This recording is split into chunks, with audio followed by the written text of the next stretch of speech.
ہاں جی چاہیں گے سب تو پریشانی ہوگی.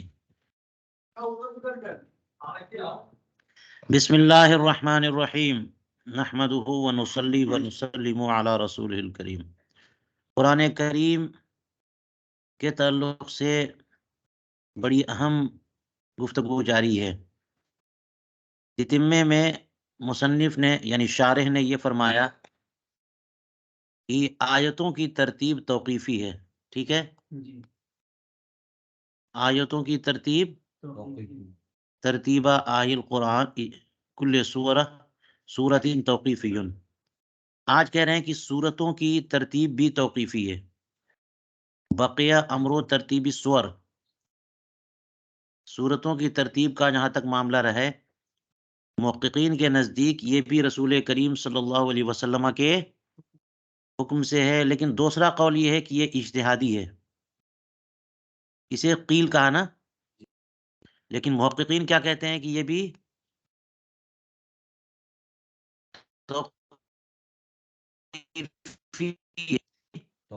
تو سورتوں کی ترتیب توقیفی ہے یا اجتہادی ہے؟ محققین کیا فرماتے ہیں؟ حالانکہ کچھ لوگ یہ کہتے ہیں کہ یہ اجتہادی صحابہ کے اجتہاد سے ہے. ابن فارس نے اس پر استدلال کیا، یعنی اجتہادی ہونے پر. کس بات سے استدلال کیا؟ مصاحف کے اختلاف سے. اگر توقیفی سورتوں کی ترتیب توقیفی ہوتی تو مختلف قسم کے صحیفے مصاحف پائے جاتے. تو ابن فارس نے اس بات پر کی سورتوں کی ترتیب توقیفی نہیں بلکہ اجتہادی ہے. کس بات سے انہوں نے استدلال کیا اجتہادی ہونے پر؟ مصاحف کے اختلاف سے. سورتوں کی ترتیب کے معاملے میں مختلف مصاحف پائے جاتے ہیں اس سے. تو کہتے ہیں کہ سیدنا علی بن ابی طالب رضی اللہ عنہ کا مصحف جو ہے ترتیب نزولی پر تھا. عبداللہ ابن مسعود کا مصحف جو ہے نا اس کے علاوہ ہے، اور جو ابھی مصحف عثمانی ہے والذی الان یہ الگ ہے. تو تین طرح کے مصحف کا حوالہ تو انہوں نے دے دیا. مصحف عالوی کا جو تذکرہ کل آیا تھا اس کو رد کر دیا تھا. ترتیب نزولی اس کی بات ہو گئی. تو ابن فارس نے اس سے استدلال کیا ہے. فرماتے ہیں والحق هو الاول، سچ بات کیا ہے، حق بات کیا ہے؟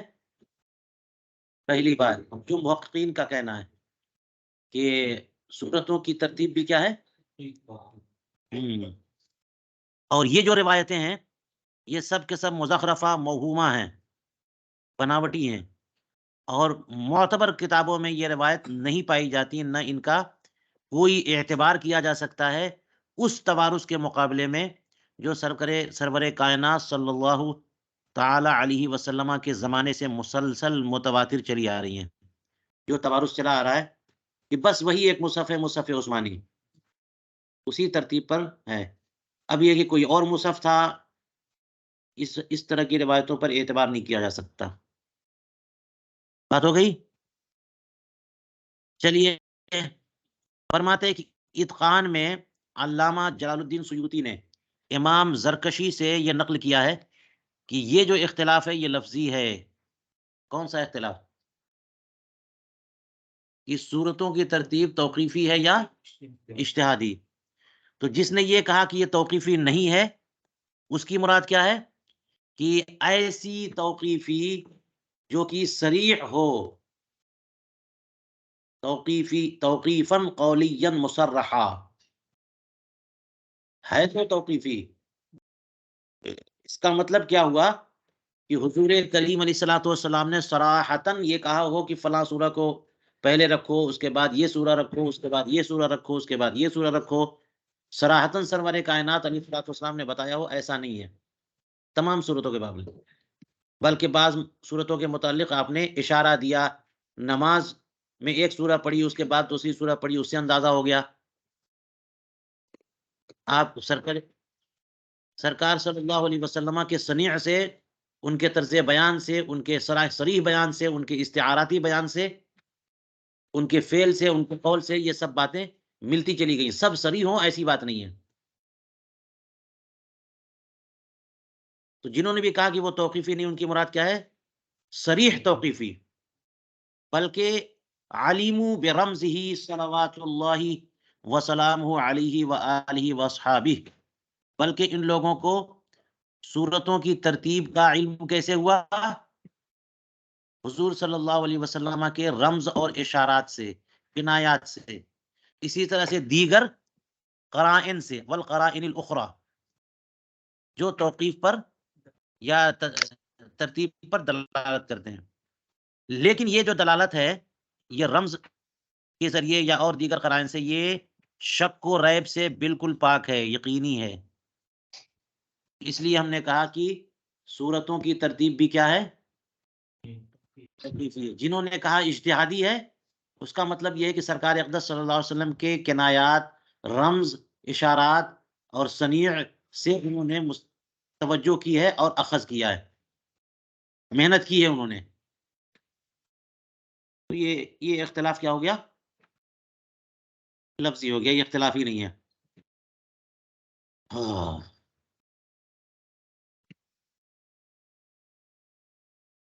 اچھا، یہ جو بات انہوں نے کہی امام زرکشی سے کہ اختلاف لفظی ہے، اور جنہوں نے یہ کہا کہ وہ اجتہادی ہے، ان کی مراد یہ ہے کہ صریح توقیف نہیں ہے بلکہ رمز سے ہے، جس سے محققین کو نکالنا پڑا ہے. یہ مراد ہے ان کی. کہتے ہیں کہ والذی یدل علی ہذه الاراد، اس مراد پر جو بات دلالت کرتی ہے وہ سیدنا امام مالک، امام صاحب المذہب، ان کا ارشاد گرامی ہے. ان کا ارشاد کیا ہے کہ علماء کرام نے قرآن کریم کو صحابہ انما الف القرآن علی ما كانوا یستمعونہ من النبی صلی اللہ علیہ وسلم، کہ صحابہ نے قرآن کریم کو مدون کیا جیسا کہ سرکار صلی اللہ علیہ وسلم سے سنتے تھے.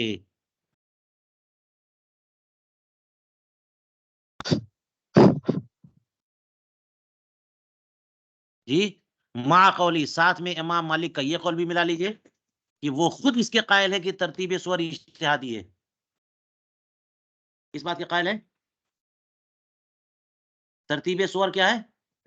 تو امام مالک کی دونوں باتیں ملائیے، یہ دونوں بات انہی کی ہے کہ صحابہ نے قرآن کی ترتیب، اور ترتیب کا مطلب وہی نہ ہے کہ صورتوں کو اکٹھا کرنا ایک ساتھ. صحابہ نے قرآن کریم کی تدوین جو کی ہے وہ ویسے ہی کی ہے جیسا کہ سرکار سے سنا ہے. اور پھر یہ بھی ملا لیجئے کہ وہ کہنے کی ترتیب سور اجتہادی ہے. تو اگر اجتہادی ہے تو جیسے سنا ویسے کیسے کیا، اور جیسے سنا ویسے کیا، اس کا مطلب سماعی ہے، تو پھر اجتہادی کیسے؟ اس کا مطلب یہ ہوا کہ وہ جن لوگوں نے اجتہادی کہہ دیا ان کی مراد یہ ہے کہ ہے تو سرکار کے ارشادی سے، اپنے من سے کسی نے مرتب نہیں کیا ہے کہ کون آگے کون پیچھے. حضور کریم علیہ الصلوۃ والسلام کے طور طریقے سے، ان کی تلاوت سے، ان کے انداز سے، ان کے قول سے ترتیب کو اخذ کیا لوگوں نے. یہ معنی اجتہادی کا. چلیے، آج کی بحث جو ہے نا ذرا مشکل نہیں ہے، تو ہم چاہیں گے کہ ذرا کچھ زیادہ آج پڑھ لیں. سب لوگوں کی توجہ ہے؟ جی حضور. جی حضرت. جی. اور بات کچھ مشکل تو نہیں ہے نا؟ نہیں حضور، آئی تو ایزی ہے. ہاں. چلیے. ہاں. اب امام بہقی کی صراحت بھی دیکھیے. انہوں نے فرمایا کہ امام بہقی نے صراحتاً کہا ہے کہ ان القرآن کان علی عہد رسول اللہ صلی اللہ علیہ وآلہ وصحبہ وسلم مرتبا صورہ و آیاتہ علی ھذا الترتیب. یہ دیکھ لیجئے، یہ توقیفی نہیں بتا رہا ہے. فرما رہے کہ قرآن سرکار کے زمانے میں اس کی صورتیں بھی مرتب تھیں، آیتیں بھی مرتب تھیں، اور اسی ترتیب پر مرتب تھیں جس ترتیب پر مصحف عثمانی ہے حضور کے زمانے میں. تو آپ کیسے کہہ سکتے ہیں کہ جناب بعد والوں نے جو اجتہادی کا مطلب کہ مجتہدین نے، یا امام عاصم کوفی ہیں، حمزہ کوفی، قراء سبع نے ترتیب میں اجتہاد کیا ہو؟ ایسی بات نہیں ہے. ہاں یہ ہے کہ سورہ انفال اور سورہ برات کا استثناء انہوں نے کیا ہے، امام بہقی نے بھی. یہ سب صورتیں جو ہے نا، ساری آیتیں سب اسی ترتیب سے تھیں، مگر سورہ انفال اور سورہ برات مستثنیٰ ہے. یعنی یہ جو ترتیب ہے ان کی یہ اجتہادی ہے. اس پر دلیل کیا ہے؟ حضرت امام احمد ابن حنبل اور امام ابو داؤد، ترمذی، امام نسائی، ابن حبان، حاکم، ان سب کی روایتیں ہیں حضرت عبداللہ ابن عباس سے کہ سیدنا عبداللہ ابن عباس رضی اللہ تعالیٰ عنہما فرماتے ہیں کہ میں نے سیدنا عثمان ابن عفان رضی اللہ تعالیٰ عنہ سے کہا کہ آپ کو کس بات نے اس پر آمادہ کیا جو آپ سورہ انفال اور سورہ براءت کو آپ نے ملا دیا؟ سورہ انفال اور سورہ براءت ہیں فقرنتم بینہما ما حملکم علی ان عمدتم الی الانفال وہی من المثانی والی براءت وہی من المئین فقرنتم بینہما. سورہ انفال اور سورہ براءت دونوں کو کیوں ملایا آپ نے؟ سورہ انفال تو مثانی سے ہے اور سورہ براءت میعون سے ہے. یہ مثانی اور میعون یہ آپ کو پتا ہے؟ سب بہت ضروری مباحث ہیں، ان کو سمجھ لینا چاہیے. قرآن کریم کی ترتیب جو ہے اور اس کی تفصیل بیان کی جاتی ہے. جیسے آپ نے سیدھا سیدھا سیکھ لیا کہ سورہ، غور سے سنیے، سورہ فاتحہ سے لے کے والناس تک قرآن ہے، لیکن آپ کو پتا ہے نا کہ پورا قرآن 114 سورتوں پر مرتب ہے ہیں؟ اور اسی طرح سے آپ کو یہ بھی پتا ہے کہ صحابہ کرام رضوان اللہ علیہم اجمعین کی کوشش یہ ہوتی تھی کہ جو ہے نا وہ 7 دن میں قرآن پاک ختم کرے. تو 7 احزاب میں تقسیم کر لیا، 7 ایک ہفتے میں قرآن پاک مکمل ہو جانا چاہیے، ایک طریقہ تھا. تو 7 احزاب میں بانٹ لیا. کسی نے بعد میں اس کو 30 پاروں میں تقسیم کر لیا، یہ پتہ نہیں کس نے کیا، اس کا کوئی ریکارڈ نہیں ہے. کچھ بات سمجھ میں آ رہی ہے کیا؟ تبدیل کوئی نہیں کیا، اسی کو 30. اب وہ شیعہ کہتے ہیں کہ 40 پارے میں پتہ نہیں کیا مطلب ہے. ارے 40 پارے بنا لو، اس کو ہے وہ اتنا ہی، وہی ہے. آپ 40 میں، 60 میں، 70 میں کسی ترتیب سے آپ قرآن پاک سے اس طرح سے نہیں کرنا چاہیے. لیکن بات یہ کہہ رہا ہوں کہ لوگوں نے، علماء نے، امت نے اتنی آسانی کے لیے کسی مقصد، جیسے رکوع کا کنسپٹ کہاں سے شروع ہوا؟ پورے قرآن میں 500 یا کتنے رکوع ہیں یہ بھی کاؤنٹ کریے آپ. کہ تراویح کی 20 رکعتوں میں ایک ایک رکوع جو ہے نا ایک رکعت میں پڑھیں تو 27ویں شب میں قرآن پاک ختم ہو جائے. اس طرح سے رکوع کا کنسپٹ شروع ہوا.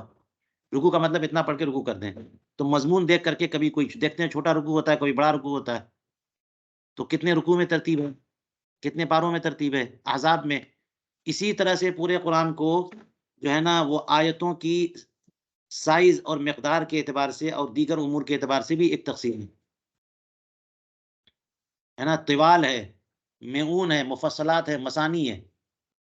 جو لمبی لمبی صورتیں ہیں، سورہ بقرہ ہے، سورہ آل عمران ہے، مائدہ ہے، اسی طرح سے انعام ہے نا. یہ سب جو ہے نا مفصل، یہ سب طوال ہے. اور میعون اس کے بعد میعون، یعنی 100 سے زیادہ جن میں آیتیں ہوتی ہیں وہ طوال میں جاتی ہیں. اور میعون میں وہ آتی ہیں جو 100 کے قریب ہے، تھوڑا موڑا آگے پیچھے، 100 کے تھوڑا سا کم یا تھوڑے سے زیادہ یا 100، ان کو کیا بولتے ہیں؟ میعون. اور مثانی، اور مثانی وہ ہیں جو بالکل 2 صورتیں ایک دوسرے میں ملتی جلتی ہیں، لگتا ہے کہ 2 ایک ساتھ آئی ہوئی ہیں مفہوم کے اعتبار سے، مضامین کے اعتبار سے. اور اسی طرح سے مثانی کی اور بھی تعریفیں ہیں کہ مثانی کس کو کہتے ہیں، ہے نا. پھر مفصلات ہیں جو چھوٹی چھوٹی صورتوں پر مشتمل ہے، چھوٹی چھوٹی. اور پھر مفصلات میں بھی پھر 3 قسمیں کر دی انہوں نے: طوال مفصل، اوساط مفصل اور قصار مفصل. جو نماز میں سنا ہوگا آپ نے، طوال سورہ حجرات سے لے کر کے معاملہ شروع ہوتا ہے ان کا. یہ سب باتیں ذہن میں ہیں. تو اب یہ کہا انہوں نے کہ حضرت عبداللہ ابن عباس رضی اللہ تعالیٰ عنہ کہتے ہیں کہ میں نے عثمان ابن عفان رضی اللہ عنہ سے پوچھا، کیونکہ سیدنا عثمان غنی رضی اللہ تعالیٰ عنہ نے ہی جو ہے نا وہ تدوین کرائی تھی نا. تو میں نے پوچھا کہ کس بات نے آپ کو اس پر آمادہ کیا کہ آپ سورہ انفال جو کہ مثانی سے ہے اور سورہ براءت جو کہ میعون سے ہے، ان دونوں کو ملا دیا آپ نے. وَلَمْ تَكْتُبُوا بَيْنَهُمَا، اور ان دونوں صورتوں کے درمیان آپ نے تسمیہ نہیں لکھی. بسم اللہ الرحمن الرحیم والی سطر نہیں لکھی، اور ان دونوں کو سبع طوال میں رکھ دیا آپ نے، حالانکہ براءت میہون سے ہے اور انفال میں مسانی سے، اور آپ نے سبع طوال میں رکھا اس کو، یہ کیوں ایسا کیا؟ کچھ بات سمجھ میں آئی؟ اس سے اندازہ ہوا کہ بسم اللہ شریف جو سورتوں کے درمیان لکھتے ہیں وہ ہمارے نزدیک وہ سورت کا حصہ نہیں ہے بلکہ فصل کے لیے ہے۔ کس لیے ہے؟ اسی لیے سوال ہوا کہ انفال اور برات کے درمیان فصل کے لیے جو تسمیہ لکھتے ہیں وہ کیوں نہیں لکھا آپ نے؟ دونوں کو ملا دیا، تسمیہ نہیں لکھا تو کیا ملا دیا؟ کیوں ایسا ہوا؟ تو حضرت عثمان غنی رضی اللہ تعالیٰ عنہ کیا ارشاد فرماتے ہیں، سنیے۔ فرماتے کان رسول اللہ صلی اللہ علیہ وسلم ینشد علیہ السور ذوات العدد، سرکار اقدس صلی اللہ علیہ وسلم پہ صورتیں مسلسل نازل ہوتی جاتی تھی، بہت ذوات العدد، کئی صورتیں نازل ہوتی تھیں، اور جب بھی آپ پر کچھ نازل ہوتا تو بعض صحابہ کو بلاتے، بعض ایسے شخص کو بلاتے جو لکھ دے، کسی لکھنے والے کو بلاتے اور ارشاد فرماتے کہ ان آیتوں کو اس صورت میں لکھو، دعو هذه الآیات فی الصورت التي یذکر فیہا کذا و کذا، ان آیتوں کو اس سورہ میں رکھو جس میں ایسا ایسا تذکرہ ہے، یعنی سورہ میں کیا کیا تذکرہ اس کی طرف اشارہ فرماتے، ٹھیک ہے؟ تو حضور کریم علیہ الصلوۃ والسلام آیتوں کو بھی بتاتے تھے کہ کہاں کس سورہ میں رکھنا ہے، اور سیدنا عثمان غنی رضی اللہ عنہ اور کیا کہہ رہے ہیں؟ کہہ رہے ہیں وَكَانَتِ الْأَنْفَالُ مِنْ أَوَائِلِ مَا نَزَلَ بِالْمَدِينَةِ وَكَانَتْ بَرَاءَةٌ مِنْ آخِرِ الْقُرْآنِ نُزُولًا، سورہ انفال مدینہ منورہ میں بالکل شروع میں نازل ہوئی، اور براءت بالکل آخری زمانے میں نازل ہوئی ہے۔ جبھی تو رسول کریم علیہ السلام نے عام میں حجۃ الوداع سے پہلے والے سال جو حج ہوا تھا، سیدنا ابو بکر صدیق رضی اللہ عنہ کی عمارت میں تو کہا تھا کہ جاؤ سورہ براءت سنا دو ان لوگوں کو، سیدنا علی بن ابی طالب کو بھیجا تھا، لے جاؤ مشرکین کو سورہ براءت سنا دو۔ تو سورہ براءت جو ہے قرآن کریم میں سورت کی حیثیت سے آخری میں نازل ہوئی، اور اس کا قصہ اس کے قصے سے بالکل ملتا جلتا ہے، جو مضمون سورہ انفال میں ہے اسی جیسا مضمون کس میں ہے؟ سورہ براءت میں بھی ہے۔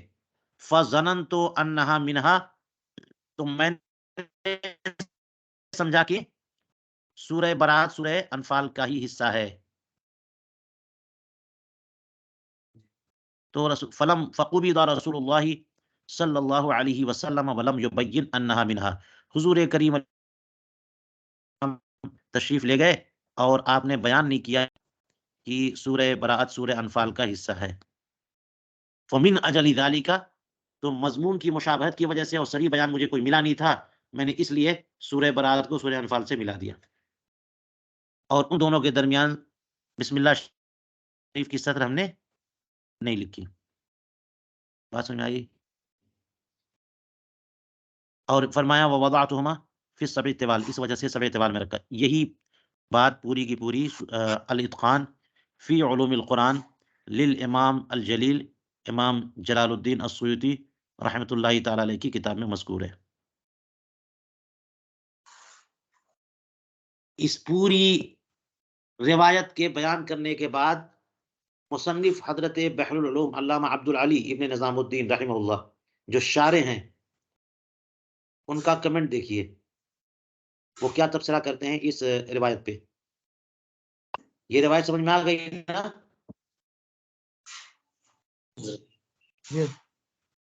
جی حضور۔ فرماتے ہیں ولا یخفى على من له ادنى تدبر وخدمة بالعلوم الدینیة ان استثناء البیہقی غیر صحیح، جس کو بھی تھوڑا موڑا بھی تدبر اور فکر اور رائے اور نظر کی نعمت جسے بھی حاصل ہے، اور فکر و تدبر کی صلاحیت جس کے پاس بھی ہے، اور جس نے بھی علوم دینیہ کی کچھ بھی خدمت کی ہے، وہ یہ جان جائے گا اور اس پر یہ بات پوشیدہ نہیں رہے گی کہ امام بہقی نے جو ان دونوں صورتوں کو مستثنا قرار دے دیا ہے، یہ استثناء درست نہیں ہے. یہ استثناء امام بہقی نے جو یہ روایت بیان کی ہے، وہ تو یہی نہ کہا کہ پوری کی پوری پورے قرآن کی ترتیب سور بھی کیا ہے؟ توقیفی ہے، اور سورہ انفال اور سورہ برات کا استثناء کیا کہ سیدنا عثمان غنی رضی اللہ عنہ نے یہ تفصیل بیان کی. تو کہتے ہیں کہ یہ بات بھی صحیح نہیں ہے.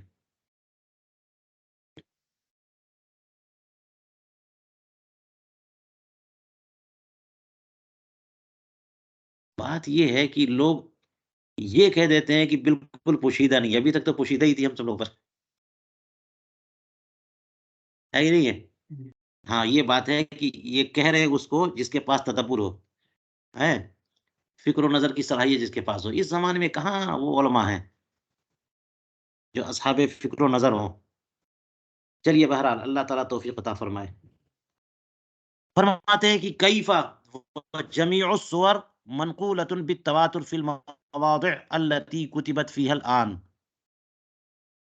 کیسے ایسا ہو سکتا ہے کہ سورہ براءت اور سورہ انفال وہ اس سے خارج ہوں، اور ان کی ترتیب جو ہے بالکل کچھ بھی رسول کریم علیہ السلام نے نہ بیان کیا ہو، نہ صراحتاً، نہ کنایتاً، نہ اشارتاً، اور حضور کریم علیہ الصلوۃ والسلام کے صنیع سے بالکل اس کی ترتیب کا کچھ پتہ نہ چلے؟ کیسے ہو سکتا ہے؟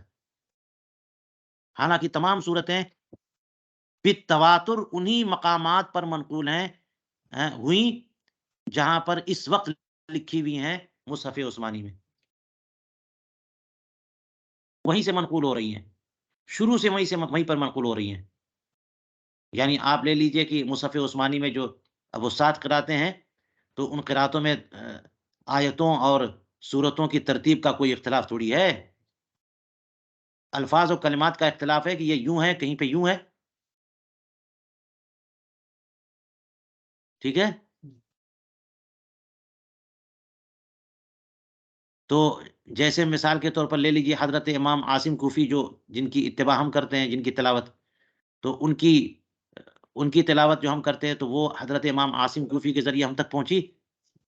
ان کے راوی جو ہے امام حفص کے ذریعے، ان کو کہاں سے پہنچی؟ ان کے شیخ سے. ان کو کہاں سے پہنچی؟ وہی ترتیب جہاں پہ سورہ انفال کے بعد جو ہے نا، سورہ انفال کے بعد سورہ برات ہے.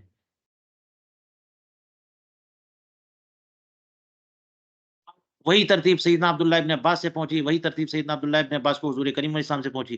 کیسے کہہ دیا کہ کسی نے اجتہاد کیا ہے؟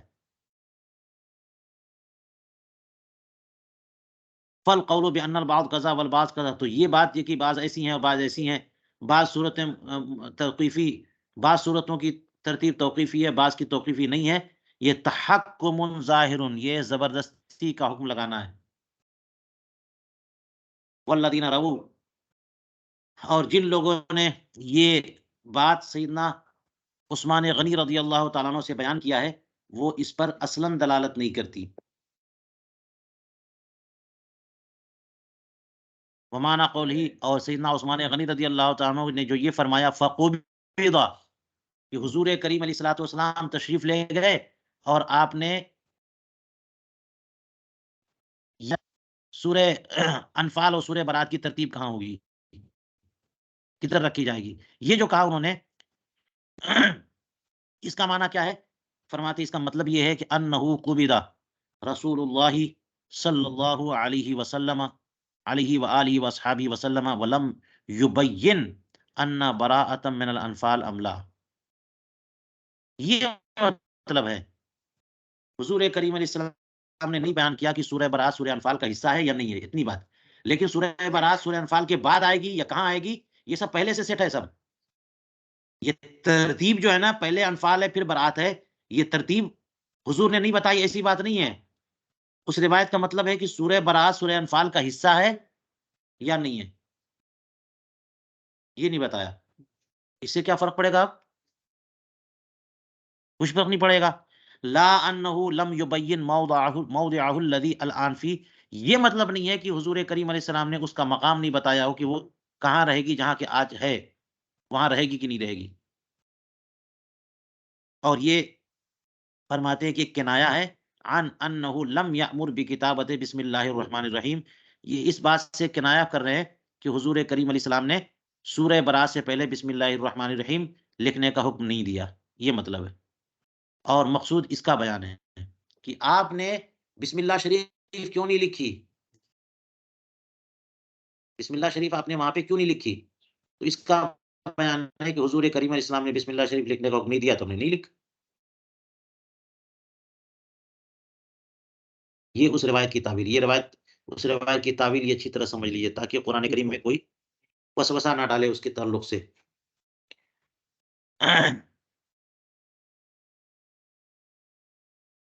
چلیے، والذی یدل علی ما قلنا، اب یہ شارح حضرت علامہ عبدالعلی المعروف بالبحر العلوم، یہ جو انہوں نے بتایا اور جو توجیہ کی، فرماتے اس توجیہ پر ایک دلیل بھی ہے، در منصور کی ایک روایت، الدرر المنصورہ، اس کی ایک روایت جو ہے نا ہمارے اس قول پر دلیل ہے، وہ امام نحاس کی روایت ہے جو انہوں نے اپنی کتاب الناسخ والمنسوخ میں لکھی۔ الناسخ والمنسوخ ان کی کتاب ہے، بڑی مشہور کتاب ہے۔ اس میں ایک روایت انہوں نے بیان کی سیدنا عثمان غنی رضی اللہ تعالیٰ عنہ کی سند سے کہ انہوں نے کہا کانت الانفال وبراء تدعیان فی زمان رسول اللہ صلی اللہ علیہ وسلم بالقرینتین، یہ دونوں صورتیں قرینتین مانی جاتی تھیں، ایک جیسی، جوڑا، یہ دونوں صورتیں کیا مانی جاتی تھی؟ ہاں، ایک جیسی اور جوڑا ہے، ایک ہی مفہوم دونوں میں، ایک ہی گفتگو، ایک ہی مضمون ہے، اسی وجہ سے میں نے انہیں سبع طوال میں رکھا۔ تو یہ سبع طوال اور معون اور مثانی یہ تو لوگوں کی آیتوں کی سائز کے اعتبار سے لوگوں نے تقسیم کیا، یہ تو کوئی مسئلہ نہیں ہے۔ بات ہے آیتوں کی ترتیب توقیفی ہے، سورتوں کی ترتیب بھی توقیفی ہے۔ فقد وضح وبان لك ان هذا الترتيب المتوارث المتواتر بلا شبهة فيما بين الآیات والسور من عند اللہ تعالی قطعا، یہ بات آپ نوٹ کر لیجئے، یہ نتیجے کے طور پہ یہ زبردست بات بتا رہے ہیں، ٹھیک ہے؟ یہ بات آپ کے لیے بالکل واضح ہو گئی، بالکل کھل گئی کہ یہ ترتیب جو مصحف عثمانی کی ترتیب ہے، جس ترتیب سے ہم پڑھتے ہیں، جو متوارث ہے نسلاً بعد نسل اور قرنن بعد قرن، یہی ترتیب چلی آ رہی ہے، اور اس پہ تواتر سے یہ ثابت ہے، جس میں کوئی شک و شبہ نہیں ہے، ہیں آیات اور سور کی ترتیب کے تعلق سے یہ سب کے سب اللہ تبارک و تعالیٰ کی طرف سے توقیفی ہے، قطعاً، حتماً، جزماً، لزوماً، یقیناً۔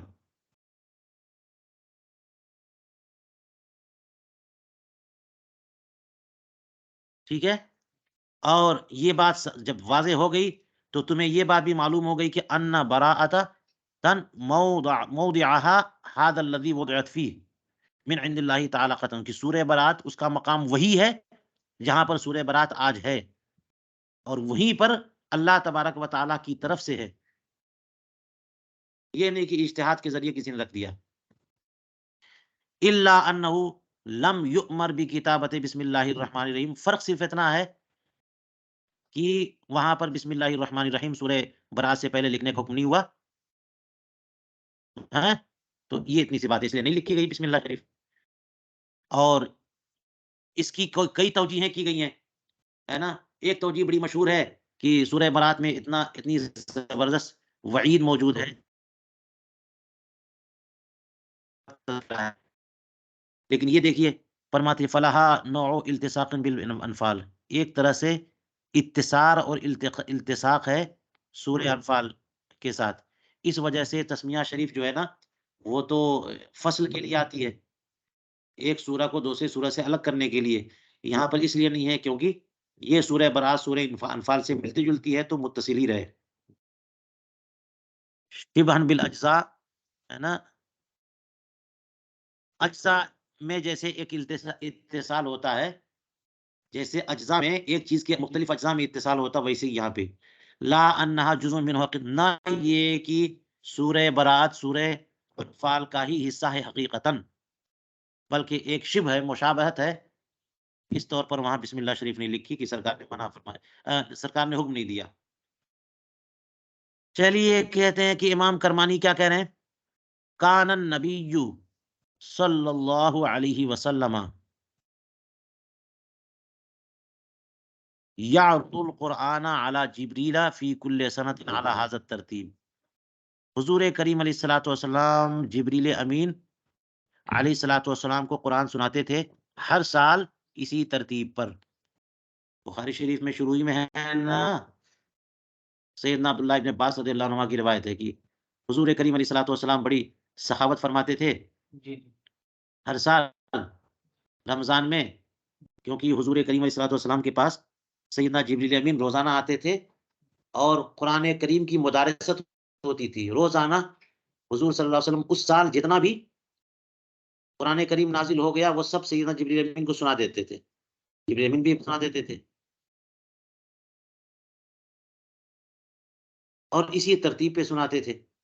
وفی سنت الآخرہ، اور آخری سال 2 بار سنایا، عرض مرتين، آخری سال 2 بار سنایا. تو اس سے بھی سمجھ میں آ گیا نا کہ یہ ترتیب توقیفی ہے، اسی ترتیب پہ سنایا. یہ بات مکمل ہو گئی. اب یہاں پر آخری بات اس سلسلے میں یہ کیا فرما رہے ہیں، غور سے سنیے. کہتے ہیں مصنف یعنی شارح حضرت علامہ عبد العلی رحمہ اللہ کیا فرماتے ہیں کہ قد سمعت عن مطلع الاسرار الالہیہ ابی قدس سرہ مرارا کثیرتا ان الترتیب الذی بین السور فی المصاحف هو من اللہ تعالی. انہوں نے اپنے والد گرامی سے بھی سنا ہے. شارح نے یہی بات کس سے سنا؟ تو یہ بات تو بالکل واضح سی بات ہے، لیکن کیا خاص بات ہے جو انہوں نے اپنے والد سے سن کے بیان کیا یہاں پہ؟ دیکھیے، اور سب سے بڑی بات یہ کہ اپنے والد گرامی کی مقامات اور ان کی عظمتوں کا ذکر بھی یہاں کر رہے ہیں جو اسرار الہیہ کا مطلع تھے. اللہ تبارک و تعالیٰ کے راز ہائے سربستہ کا مخزن اور منبع تھے، اور ان پر انہیں اطلاع حاصل تھی اور لوگ ان سے وہ اطلاع لیتے بھی تھے. اسرار الہیہ کا مطلع میرے والد گرامی قدس سرہ ان سے میں نے بارہا سنا کہ وہ ترتیب جو سورتوں کے درمیان مصاحف میں ہے یہ ترتیب اللہ تعالیٰ کی طرف سے ہے. بات سمجھ میں آئی؟ یہ ترتیب کس کی طرف سے ہے؟ اور ہمارے والد گرامی یہ کہہ رہے ہیں کہ ہمارے والد گرامی اس معاملے میں بڑی سختی برتتے تھے. وکانہ یشدد، کتنی سختی کرتے تھے کہ اس ترتیب کی رعایت کو بھی واجب قرار دیتے تھے. یہ ان کا اپنا صنیع تھا. ورنہ صورتوں میں آگے پیچھے کرنا، آیتوں میں آگے پیچھے کرنا منع تو ہے، لیکن اس کی وجہ سے نماز ٹوٹ جائے اتنی سختی نہیں ہے. کوئی جان بوجھ کر کے سورت کو پیچھے پڑے گا، الٹ کے پڑے گا تو اس پہ وعید ہے، لیکن اگر غلطی سے ایسا ہو گیا تو نماز نہیں ٹوٹتی اور اعادے کی ضرورت نہیں پیش آتی. یہ سختی دیکھیے، وہ کہہ رہے ہیں کہ ہمارے والد گرامی کا معاملہ کیا تھا، اس قرآن کریم میں سورتوں کی ترتیب کو بھی کیا واجب ہے فی الصلاۃ، نماز میں. ویقول، اور کہتے تھے کہ امرنا بقراءۃ القرآن علی ھذا الترتیب، ہمیں اسی ترتیب پر قرآن کریم کی تلاوت کا حکم دیا گیا. تو شارح کہتے ہیں کہ ہمارے والد صاحب نے وجوب کا جو حکم دیا اس سے مجھے تعجب ہوتا تھا. وکنت متعجبا من الحکم بالوجوب، یہ مجھے حیرت ہوتی تھی کہ ہمارے والد صاحب نے اس کو واجب کیوں کہہ دیا. نماز میں کے واجبات سے ہے، اور نماز کے واجبات سے ہو تو اس کا مطلب یہ ہوگا کہ اگر وہ رعایت نہیں ہوئی تو نماز واجب الادا ہوگی. کہتے ہیں کہ پھر میں نے البحر الرائق میں دیکھا کہ ان مراعات الترتیب بین السور واجبۃ، وہاں بھی صلاۃ لکھا ہے. سورتوں کے درمیان ترتیب کی رعایت بھی واجب ہے، لیکن یہ واجبات صلاۃ سے نہیں ہے بلکہ واجبات قرات سے ہے. فی الصلاۃ وکان ابی قدس سرہ یعید الصلاۃ، اور ہمارے والد صاحب نماز کا اعادہ کرتے تھے اگر ترتیب جو ہے نا بھولے سے بھی چھوٹ جائے. اذا فاتہ ترتیب بسبب ویأمر بالاعادہ، جیسا کہ ایک مرتبہ ایک بندے سے ایسے ہی ہو گیا. کیا ہو گیا؟ تقدیم سورۃ 3 علی علم نشرح فی العشاء. عشاء کی نماز میں سورہ 3 کو سورہ علم نشرح سے پہلے پڑھ دیا ایک امام صاحب نے. وکانا ہو مقتدیان، اور یہ ہمارے والد بزرگوار اقتداء میں تھے. اعادہ و امرهم بالاعادہ، تو آپ نے بھی نماز کا اعادہ کیا، سب کو کہا کہ سب لوگ نماز دہراؤ.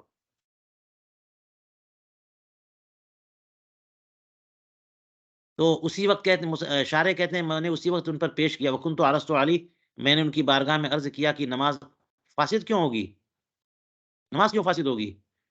تو انہوں نے فرمایا نعم لم تفسد الصلاۃ، نماز فاسد نہیں ہوئی، لیکن الاعادۃ الزم، لیکن اعادہ ضروری، نماز کا اعادہ ضروری ہے. ثم سمعت فی مجلس آخر بناءہ علی ھذا، اور پھر ایک اور مجلس میں نے ان سے سنا کہ انہوں نے اس دن نماز کا جو اعادہ کروایا تھا اس کی بنا اس پہ رکھی تھی کہ ترتیب سور بھی واجب المراعات ہے.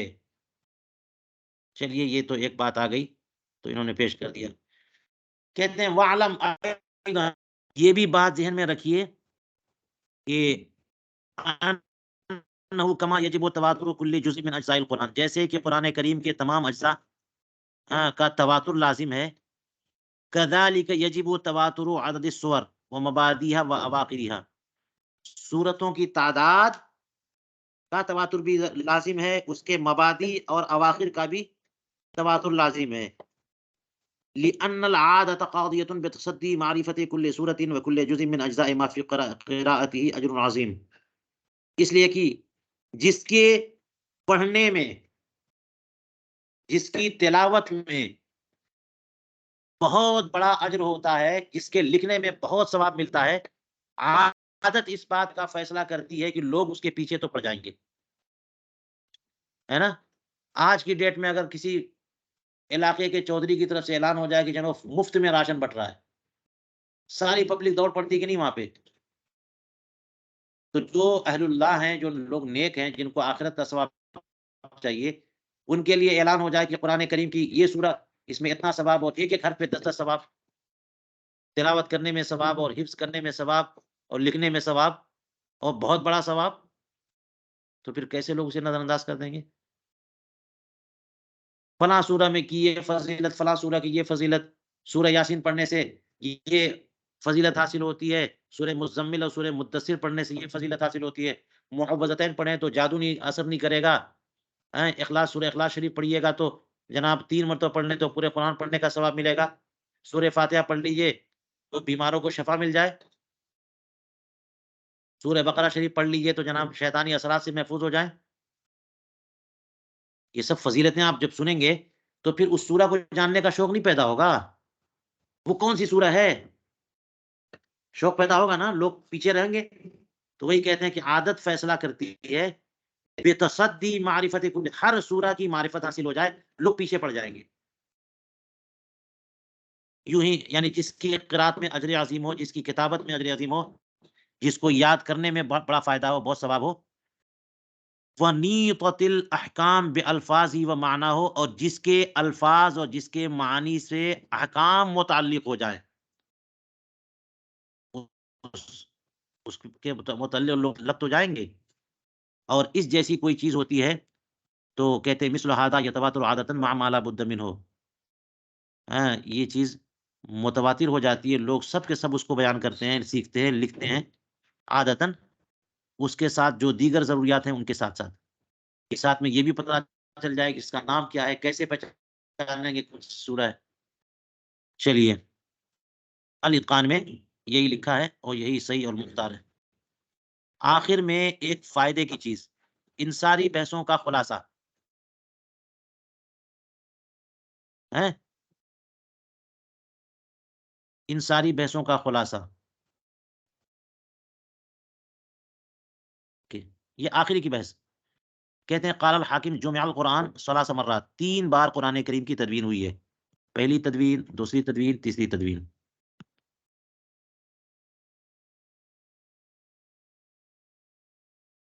پہلی تدوین کے بارے میں کہہ رہے ہیں خود رسول کریم علیہ الصلوۃ والسلام کی موجودگی میں. اس میں ایک روایت حضرت زید بن ثابت سے مروی ہے کہ ہم لوگ سرکار اقدس صلی اللہ علیہ وسلم کی بارگاہ میں قرآن کریم کی تالیف و تدوین کر رہے تھے، جمع کرتے تھے پھر رقاع ٹکڑوں میں. رقعہ کی جمع رقاع، یعنی چمڑے کے ٹکڑوں پر یا کسی مختلف چیزوں کے ٹکڑوں پر، یہ رقعہ کی جمع ہے.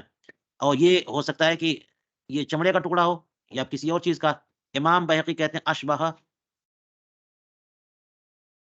زیادہ قرین قیاس یہ ہے کہ یہ انہوں نے جو یہ کہا کہ ہم لوگ رقاع میں قرآن کریم جمع کر رہے تھے، اس سے مراد آیات متفرقہ کا جمع ہے. اس سے مراد کیا ہے؟ سورتوں میں جو متفرق آیتیں ادھر ادھر ہے، کسی صحابی نے یاد سب کو ہیں، کہیں کسی نے لکھا ہے کہیں کسی نے لکھا ہے، تو سب کو ایک جگہ سب کو ایک جگہ نہیں صحیح، سب کو لکھ لیا جائے. وَهَذَا الْجَمْعُ هُوَ الْأَصْلُ، یہی اصل اصیل ہے جو تدوین قرآنی رسول کریم علیہ السلام کے زمانے میں ہوئی. وَهُوَ الَّذِي مِنْ عِنْدِ اللَّهِ، اور یہی یہ اللہ کی طرف سے، یہی توقیفی ہے. اور یہی وہ ہے جو مصاحف میں پایا جاتا ہے قرآن کریم، اور قرآن کریم اسی کے مطابق تلاوت کی جاتی ہے، اس کی تلاوت ہوتی ہے. تو یہ پہلی تدوین سرکار اقدس صلی اللہ علیہ وسلم کے زمانے میں انہی کی موجودگی میں مختلف ٹکڑوں پر قرآن کریم کی آیتیں لکھ دی گئی. تو کم سے کم محفوظ ہو گئی سب کے سب، یعنی سینوں میں تو محفوظ تھی، لیکن مختلف ٹکڑوں پر بھی وہ لکھ کر کے محفوظ کر لی گئی. دوسری بار جو تدوین ہوئی وہ کیسی ہے؟ یہ کہتے ہیں کہ الجمع بحضرت خلیفۃ رسول اللہ صلی اللہ علیہ وآلہ وصحابہ وسلم ابی بکر صدیق الاکبر، سیدنا صدیق اکبر رضی اللہ تعالیٰ عنہ، جو کہ حضور کریم علیہ السلام کے خلیفہ اول تھے، ان کی بارگاہ میں، ان کی موجودگی میں، ان کے زمانے میں، یہ ان کے زمانے میں ترتیب ہوئی. اچھا، یہ ترتیب جو ہے نا، یہ بھی ترتیب آیات ہے. کیا ہے؟ جیسے پہلی ترتیب آیات ہے، لیکن اس میں اور اس میں فرق کیا ہے وہ میں غور کر رہا ہوں. تو مجھے یہ بات سمجھ میں آتی ہے کہ پہلی ترتیب میں صرف اتنا ہوا تھا کہ جو آیتیں مختلف لوگوں کے سینوں میں موجود ہیں وہ لکھ لی جائیں، تو ساری آیتیں لکھ لی گئی. یہاں پہ کیا ہوا کہ ایک سورہ کے تحت جتنی آیتیں ہیں وہ سب کے سب یکجا، ایک سورہ کو جمع کر دیا گیا، ایک جگہ پہ لکھ دیا گیا. ایک سورہ یعنی سورہ بقرہ مثال کے طور پہ، اس میں اتنی آیتیں ہیں، وہ ساری آیتیں سورہ بقرہ میں اپنی ترتیب سے لکھ دی گئی. کہتے ہیں صحیفہ سورہ بقرہ، صحیفہ سورہ آل عمران، صحیفہ مائدہ، ٹھیک ہے، یہ صحیفے الگ الگ آیتوں میں ترتیب ہو گئی تھی. کہتے ہیں اس کی وجہ کیا ہوئی؟ الجمع کانا لاجل ان لا يذهب شيء من القران بموت الحفظہ، جو حفاظ صحابہ شہید ہو گئے تھے، ان کے شہید ہو جانے کی وجہ سے قرآن کریم کا کچھ حصہ، حفاظ صحابہ ان کی موت ہو جانے سے قرآن کریم کا کچھ حصہ قرآن کریم کے حفظ کے اور یاد محفوظ رکھنے کی خاطر جو ہے نا یہ تدوین ہوئی. اس کا سبب انه قد استشهد القراء الحفاظ كثيرا یوم الیمامہ، جنگ یمامہ میں بہت بڑی تعداد میں حفاظ صحابہ جن کو قراء کہا جاتا تھا اس زمانے میں، وہ شہید کر دیے گئے. تو حضرت صدیق اکبر رضی اللہ تعالیٰ عنہ کی رائے یہ ہوئی کہ ان یکتبا، کہ اب قرآن کریم کو ایک جگہ لکھ لیا جائے، خشیت ان یضیع، کہیں اس ڈر سے کہ کہیں ضائع نہ ہو جائے. ٹھیک ہے، اسی تعلق سے وہ مشہور حدیث پاک ہے کہ جب حضرت صدیق اکبر رضی اللہ تعالیٰ عنہ نے حکم دیا حضرت زید بن ثابت اور دیگر کتاب صحابہ کرام کو کہ لکھو، تو حضرت عمر فاروق رضی اللہ تعالیٰ عنہ نے سب سے پہلے آبجیکشن کیا تھا ایک سوال کی شکل میں کہ آپ ایسا کام کیسے کر سکتے جس کا سرکار نے حکم. یہ وہابیہ کا رد ہوتا ہے نا، جس کو سرکار نے نہیں کہا، کہ ان کا اعتراض بہت ہوتا ہے، وہ ایسا کام کیسے کریں. تو یہی سوال انہوں نے کیا تھا. تو حضرت صدیق اکبر رضی اللہ عنہ نے جواب دیا کہ واللہ ہوا خیر، یہ ضروری ہے، یہ بہت اہم کام ہے. کام وہ ایک جواب دیتے رہے کہ بہت اہم ہے، یہاں تک کہ ہوتے ہوتے اللہ تعالیٰ نے میرے بھی سینے کا صدر حضرت صدیق اکبر کا فرما دیا تھا، اور یہ بات یہ کام بہت ضروری ہے. بات سمجھ آئی؟ تو حضرت صدیق اکبر رضی اللہ عنہ نے تدوین قرآنی دوسری کروائی. کہتے ہیں وکان فیہ الآیات مرتبہ، ان میں آیتیں بالکل ترتیب وار تھیں ہر سورہ کی، اعلیٰ حاضر نمت، اسی طریقے پر جس طریقے پر آج ہمارے پاس ہے. کہتے ہیں جیسا کہ رسول کریم صلی اللہ علیہ وسلم کے زمانے میں تھی. تیسری تدوین کیسے ہوئی ہے؟ یہ ہے سیدنا عثمان غنی رضی اللہ عنہ کی ترتیب. اس میں جو ہے نا سورتوں کو مرتب کیا گیا، یعنی ایک جگہ لکھنا. آپ نے پہلے پڑھ لیا نا کہ ترتیب سور بھی توقیفی ہے، تو اس سے مراد کیا ہے؟ تمام سورتوں کو یکجا لکھ لینا. یہ پہلی بار ہوا کہ پورا قرآن سورہ فاتحہ سے لے کے والناس تک ایک جگہ، اس کو مصحف کہے، صحیفہ سورت ایک جگہ جمع کر دیں. تو فرماتے ہیں کہ یہ جمع کیوں، یہ تدوین کیوں ہوئی؟ کانا لاجل ان لا یغلط القراء، قراء غلطی نہ کریں. یعنی جب عجمی لوگوں میں اسلام پھیلا، اسلام دور دور تک چلا گیا، فارس اور کہاں کہاں چلا گیا، تو عجمیوں کا اختلاط ہوا. اب ان کی لینگویج الگ ہے، ان کا اسلوب الگ ہے نا، ان کے تلاوت بولنے کا طریقہ الگ ہے. تو قرآن کریم کے بہت سارے کلمات وہ کا تلفظ صحیح نہیں کر پائے، مخارج ان کو پتہ نہیں ہے. تو اب جو ہے نا انہی کی تعداد زیادہ ہو جائے اور خلط ملط ہو جائے، تو قرآن کریم کی کتنی آیتیں کیا سے کیا ہو جائیں. تو یہ قراء غلطی نہ کریں. فلا یضل فی القراءۃ، اور قرات میں کسی ذلت اور غلطی کا شکار نہ ہو. اس وجہ سے یہ ترتیب ہوئی. وکانا کذا ھذا الجمع مرتب الآیات والسور. یہ ترتیب عثمانی جو ہے نا، یہ بھی آیتوں اور سورتوں کی ترتیب پر مشتمل ہے. آیتیں بھی مرتب ہیں، سورتیں بھی مرتب ہیں. کما ہوا فی اللوح المحفوظ، بالکل وہی ترتیب جو لوح محفوظ میں ہے، اور جس ترتیب سے سمائے دنیا پر نازل ہوا، جیسا کہ رسول کریم صلی اللہ علیہ وسلم کے زمانے میں تلاوت ہوتی تھی. ٹھیک ہے. اور یہ بات پتہ ہے نا، سورہ انا انزلناہ فی لیلۃ القدر وما ادراک ما لیلۃ القدر، اس میں کیا بیان ہے کہ آسمان دنیا پر اللہ تبارک و تعالیٰ نے شب قدر میں پورا قرآن جیسا لوح محفوظ میں ویسا نازل فرما دیا. اب آسمان دنیا سے زمین پر سرکار اقدس صلی اللہ علیہ وسلم کے قلب اطہر پر 23 سالوں میں نازل ہوا، نجمن نجمن، جزءاً جزءاً. ٹھیک ہے. کہتے ہیں اس کا واقعہ بخاری شریف میں موجود ہے. دیکھیے کہ لما جاء حذیفہ، حضرت حذیفہ ابن یمان کسی غزوے سے واپس آئے، تو سیدنا عثمان غنی رضی اللہ عنہ کو بتایا کہ لوگ تو قرات میں غلطی کر رہے ہیں. بعض روایت میں یہ ہے کہ یہ جو لڑکے ہیں یہ آپس میں کہیں لڑ نہ پڑیں.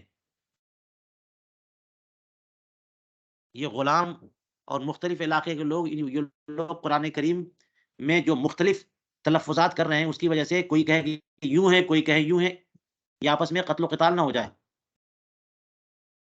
یوں ہی معلمین، قرآن کریم کے معلمین جو ہے نا، یہ بھی آپس میں یہ لڑائی نہ کرنے لگیں، اختلاف نہ ہو جائے.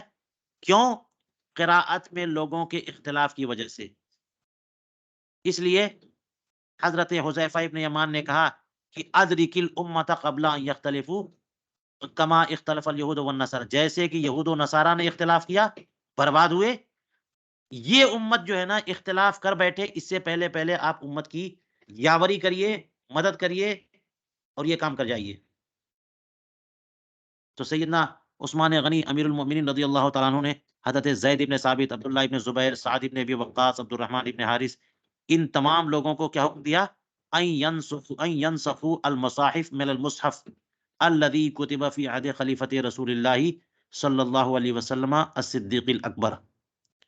انہیں حکم دیا کہ جو مصحف شریف حضرت صدیق اکبر رضی اللہ تعالیٰ کے زمانے میں تیار ہوا تھا، اس سے مصاحف تیار کرو. پہلے تو مدون کرو، ساری صورتوں کو اکٹھا کرو، اور پھر پھر الگ الگ مصحف تیار کرو، یعنی اس کی کاپی بناؤ. تو ایک مصحف شریف پہلے تیار ہو گیا پورا، بہت ضخیم. وہ مصحف عثمانی آج بھی وہاں پر موجود ہے، ترکی میں، ترکی کی میوزیم میں موجود ہے. جس کا شوق ہو جائے دیکھے اسے. وہ مصحف عثمانی بہت ضخیم. اور اس مصحف شریف سے انہوں نے 7 نسخے تیار کروائے. کتنے؟ پورا نسخہ تیار کرو. ایک کتاب کا کئی نسخہ. پرنٹنگ پریس تو تھا نہیں، تو کتنے اہتمام سے اس کا فوٹو کاپی مشین بھی نہیں تھی. کیسے کیا کرتے؟ تو 7 نسخے تیار کروائے اور عالم اسلام کے 7 مختلف شہروں میں بھیج دیے. حفاظ کی کمی نہیں تھی، قراء کی کمی نہیں تھی. لوگوں کو شوق و ذوق تھا. آج کی طرح لوگ نہیں تھے کہ ہے نا اپنا مبلغ علم جو ہے نا وہ صرف ناظر قرآن کو سمجھتے ہیں. قرآن کریم کا علم ہوا کرتا تھا، وہ حافظ ہوا کرتے تھے لوگ. لوگوں کو اچھی طرح پتا تھا کہ کون سورہ کہاں پر ہے.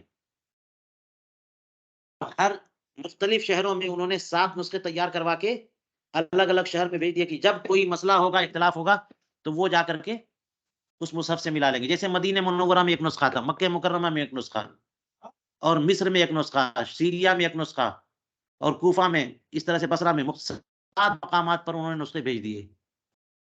اب مدینہ شریف یا قرب و جوار کے لوگوں کو جب دیکھنا ہوتا تو مسجد نبوی شریف میں جہاں پہ مصحف رکھا ہوا تھا وہاں آ کر کے ملا لیتے تھے.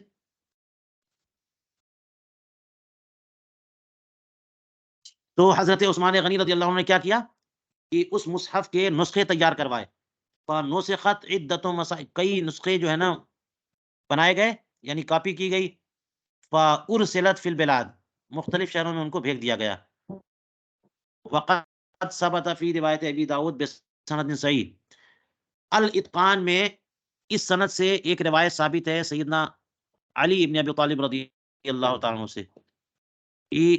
حضرت علی رضی اللہ تعالیٰ عنہ فرماتے ہیں لا تقولوا فی عثمان الا خیرا.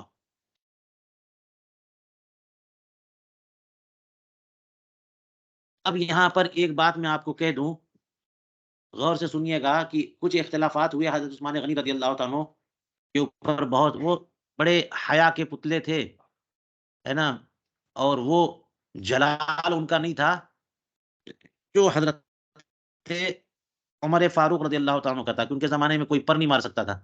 اور یہ شرم و حیا کے پتلے تھے اور لہذا کوئی بھی کچھ بول دیتا تھا. بات سمجھ آ رہی ہے؟ اور اس کا مطلب یہ نہیں ہے کہ جو ہے نا یہ بڑے نرم اتنے تھے کہ پلپلے ہو گئے ہوں دین کے معاملے میں. کوئی ایسی بات نہیں ہے، معاذ اللہ. حق بات میں کوئی صحابی کسی بھی مزاج کے ہوں، کوئی بھی پیچھے نہیں رہتے تھے. تو اب یہ ہوا کہ انہوں نے 7 نسخے تیار کروائے. جب کام مکمل ہو گیا تو اس کے بعد انہوں نے جتنے بھی مصاحف اور صحیفے تھے سارے کے سارے کو لے کر کے جلوا دیا. بات سمجھ میں آ رہی ہے؟ سب کو کیا کیا؟ ختم کر دیا. اور مقصد ان کا یہ تھا کہ امت پوری ایک قرآن پر جمع ہو جائے. حضرت عثمان غنی رضی اللہ تعالیٰ عنہ کی کا نام اتنا بلند ہے اس معاملے میں، ان کا کردار اتنا بلند ہے کہ دیکھیے آج ہر مسئلے میں اختلاف ہے مسلمانوں میں، قرآن کے معاملے میں کوئی اختلاف نہیں. یہ حضرت عثمان ابن عفان کی دین ہے. انہوں نے دفن بھی نہیں کروایا، یہ بھی نہیں کروایا کہ دفن کروا دیں، بلکہ کیا کیا، وہ جو شاذ کراتے تھی سب کو، جتنے بھی نسخے تھے مختلف ترتیب پر تیار. وجہ صرف یہ کہ پوری امت کو قرآن کریم میں متحد رکھنا. رکھا کہ نہیں رکھا انہوں نے؟ کہ اگر دفن کرتے ہو سکتا کوئی بعد میں نکال لیتا. یہ مسئلہ ہی اس لیے پیش آیا تھا کہ لوگوں میں اختلاف نہ ہو جائے اور پھر لوگ لڑنے لگیں، قتل و قتال کا بازار گرم ہو جائے. اور جیسے یہود و نصارہ نے مصاحف عثمانی میں اختلاف کیا اور تباہ ہوئے، ہماری امت بھی جو ہے نا کلام ربانی میں اختلاف کر کے تباہ نہ ہو جائے. تو وہ جلانا جو ہے نا یہ دلیل نہیں ہے کہ آج بھی کوئی جلا سکتا ہے. بات سمجھ میں آئی؟ تو یہ اتنا بڑا فیصلہ تھا. حضرت عثمان غنی رضی اللہ تعالیٰ عنہ نے جو مصحف تیار کروایا، اس کے نسخے بنوائے اور پھر سارے نسخوں کے اوپر پابندی لگا دی. اتنا بڑا فیصلہ تھا کہ اس میں کچھ تو میں ہونی تھی نا. یہ کیوں کیا، یہ کیوں کیا؟ تو لوگ بولنے لگے یہ کیوں کیا. تو جب لوگ بولنے لگیں گے یہ کیوں کیا، تو بڑے بڑے جو اکابر صحابہ ہیں وہ کیا رائے رکھتے ہیں؟ انہوں نے تو سپورٹ کیا، ان کے زمانے میں سب سے بڑے، ان کے بعد سب سے بڑے تو سیدنا علی بن ابی طالب تھے، انہوں نے کیا کہا؟ انہوں نے آبجیکشن کیا، یہی تو فرما رہے ہیں کہ حضرت سیدنا علی بن ابی طالب رضی اللہ تعالیٰ عنہ کی روایت موجود ہے کہ انہوں نے فرمایا کہ عثمان کے بارے میں بھلائی کے علاوہ کچھ نہیں بولنا، کچھ نہیں بولنا۔ فواللہ ما فعل الذی فعل فی المصاحف الا عن ملئ منا، قسم ہے اللہ کی، جو بھی انہوں نے مصاحف کے بارے میں کیا وہ ہماری موجودگی میں کیا ہے، ہمارے ساتھ کیا ہے، ہماری جمعیت کے ساتھ کیا ہے، ہم سب شریک تھے اس میں۔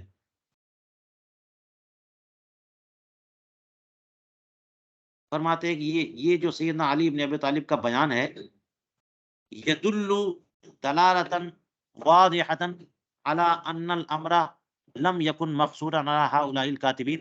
اب یہ شیعہ لوگ بولتے ہیں کہ یہ 3-4 لوگ کتابت میں لگے تھے تو تواتر نہیں ہے، تو یہ نہیں ہے، تو وہ نہیں ہے۔ یہ دلیل فرمانے کی، دیکھو یہ صاف دلیل ہے کہ جو معاملہ یہ مصحف عثمانی کے نسخے تیار کرنے کا ہوا، یہ انہی کاتبین پر منحصر نہیں تھا کہ وہ جہاں چاہیں لکھ دیں، جو چاہیں کر لیں، یہاں تک کہ حتی یتوہم انہ مخل بالتواتر کی، وہ تواتر میں تو فرق پڑ گیا کہ 3-4 ہی آدمی تو تھے۔ سیدنا علی رضی اللہ عنہ فرماتے ہیں کہ یہ سب علی ملئ منا، عن ملئ منا، ہم سب موجود تھے، ہم سب شریک تھے۔ اب لکھنے والے 2-4 لوگ ہوں لیکن سب شریک تو ہیں وہاں پہ، تو یہ تواتر میں اس سے کوئی فرق نہیں پڑا۔ ففہم وثبت علی ما قلنا، تو اسے ٹھیک سے سمجھ لو اور جو کچھ ہم نے کہا اس پر بالکل ثابت قدم رہو کہ کوئی تمہارے پاؤں ڈگمگا نہ سکے، اور اس میں استقامت رکھو۔ فإنہ واجب الایقان والقبول، کیونکہ یہ بات واجب الایقان ہے، واجب القبول ہے۔ اللہ تعالی اعلم، یقین کرنا۔